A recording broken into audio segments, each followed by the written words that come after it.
Radio Ardennes, la web radio pétillante. Nous sommes en compagnie de Julien Lapreille, le candidat belge malheureux de l'émission culinaire télévisée Top Chef. Julien, bonjour. Bonjour. Avant Top Chef, vous étiez cuisinier, mais aussi garagiste. Expliquez-nous un peu. Donc c'est bien ça. Donc en fait j'ai un parcours bien particulier, c'est-à-dire que moi j'ai toujours fait l'école hôtelière, j'ai toujours eu l'amour et la passion de la cuisine, mais dans mon chemin, je veux dire mes parents sont indépendants dans le monde automobile depuis 27 ans, enfin bientôt 28. Et donc il s'est avéré qu'après 4 ans d'activité professionnelle dans le monde de la cuisine au Grand-Duché, ils ouvraient un nouvel établissement automobile. Donc mon père m'a demandé éventuellement si je voulais pas venir les rejoindre pour les aider à développer la marque, etc. Chose que j'ai acceptée, que j'ai réalisée pendant 4 ans. Maintenant, la cuisine, ça a toujours été ma grande passion et je n'ai fait que ça, vu que j'ai fait l'école hôtelière, etc. et que j'ai travaillé dedans avant de faire l'automobile. Donc du coup, après quelques mois, la cuisine me manquait. Je me suis un peu lancé dans le métier de cuisine à domicile. Donc voilà, c'est comme ça que c'est venu, que ça a avancé. Et donc voilà pourquoi j'ai eu ce petit parcours un peu différent. Vous êtes cuistot à domicile, c'est assez innovant. Pourquoi avoir choisi cette option ? C'est très innovant. Maintenant, c'est très innovant dans la province, mais pas au-delà. Pourquoi ? Dans les grandes villes, style Paris, Nice, toutes ces grandes villes françaises ou même à l'étranger, c'est un concept qui est très développé parce que c'est le restaurant qui vient chez vous et c'est pas vous qui allez au restaurant. Donc, pourquoi est-ce que je me suis lancé là-dedans ? Sur plusieurs choses, parce que j'adore bouger. Je suis pas quelqu'un qui aime rester en place, entre guillemets. Et de deux, j'adore le contact. Donc, c'était le meilleur moyen d'avoir un contact très rapproché avec les clients et de montrer encore plus ma cuisine. Pourquoi ? Parce que je ne prends qu'un repas l'un après l'autre. Je n'ai pas, on va dire, qu'un stable. Donc à ce moment-là, les gens peuvent venir me voir en cuisine chez eux. Et moi, je viens à leur table, soit déguster un bon verre de vin, et surtout leur expliquer le plat dans les moindres détails. Que dans un restaurant où je serai en cuisine non-stop, que je viendrai simplement à la fin du service, je peux pas venir expliquer le pourquoi du comment et discuter avec les gens. Dans un restaurant, on a un peu moins le temps que quand je viens chez les gens. Là, moi, je veux dire, s'ils veulent passer à table à 22h, moi, c'est kiffy bourricot, j'ai personne d'autre de toute façon. Donc voilà. Et s'installer dans la cuisine des gens, justement, c'est pas difficile ? Non, pas du tout, parce que faut toujours s'adapter à toute situation. Dans un service classique, dans un restaurant, tout n'est toujours pas rose, même si c'est la même carte pendant 2 mois, il y a toujours des imprévus. Donc voilà, là c'est un peu plus compliqué.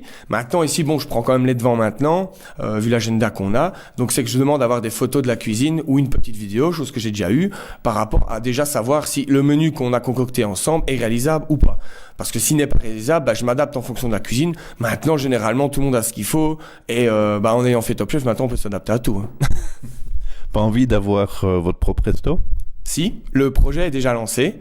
Donc j'en dirai pas plus, c'est tout. Mais je veux dire, c'est pour début 2016.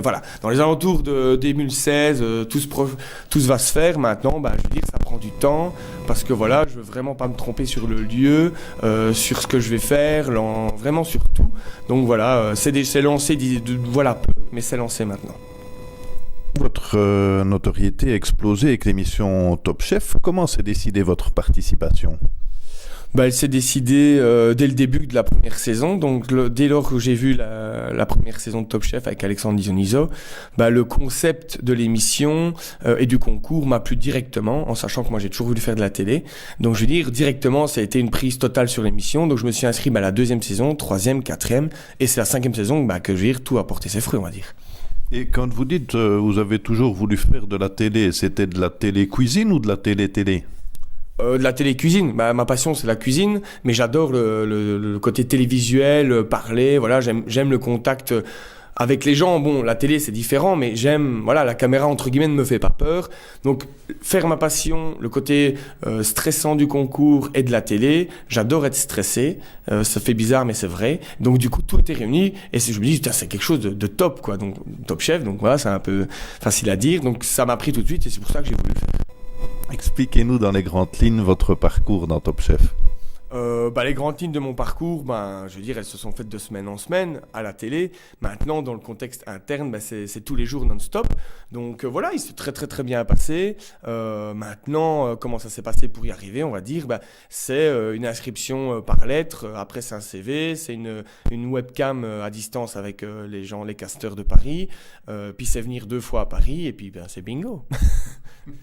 Comment se déroule la compétition? Parce qu'on voit bien entendu l'émission télé, mais on ne voit jamais que des extraits. Mais comment se passe Top Chef? C'est combien de jours? C'est combien d'heures par jour?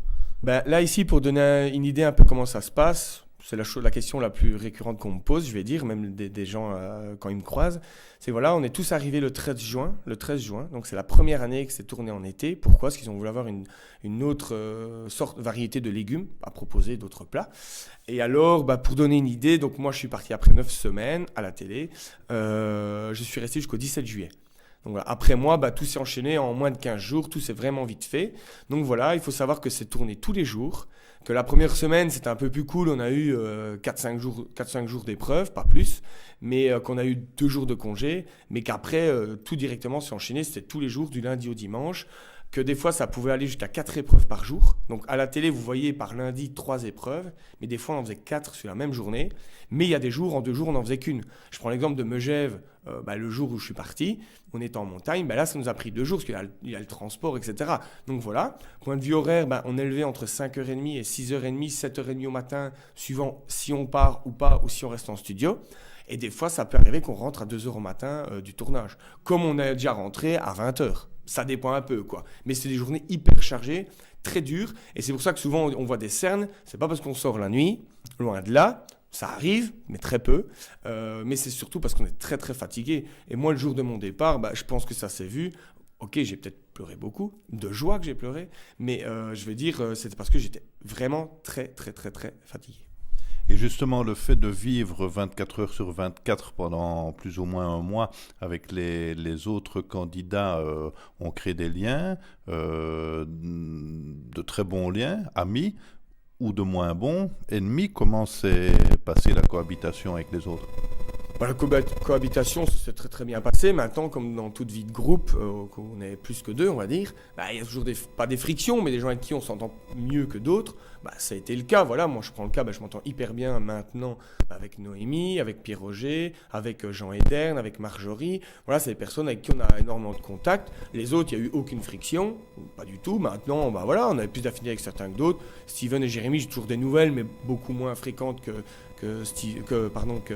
Marjorie, Noémie, Pierre et Jean Edern. Donc voilà, je veux dire, il n'y a eu aucun malaise avec personne pendant l'émission. Mais voilà, dans toute vie de groupe, dans un club de foot ou autre, on s'entend mieux avec des personnes que d'autres, c'est tout. Voilà. Maintenant, on avait nos chambres d'hôtel, donc on ne dormait pas tout le monde dans la même maison. On était logés à l'hôtel, donc on avait chacun notre chambre d'hôtel. Donc ça permettait au moins la nuit de dormir tranquillement et seul, quoi. Radio Ardennes, la web radio pétillante.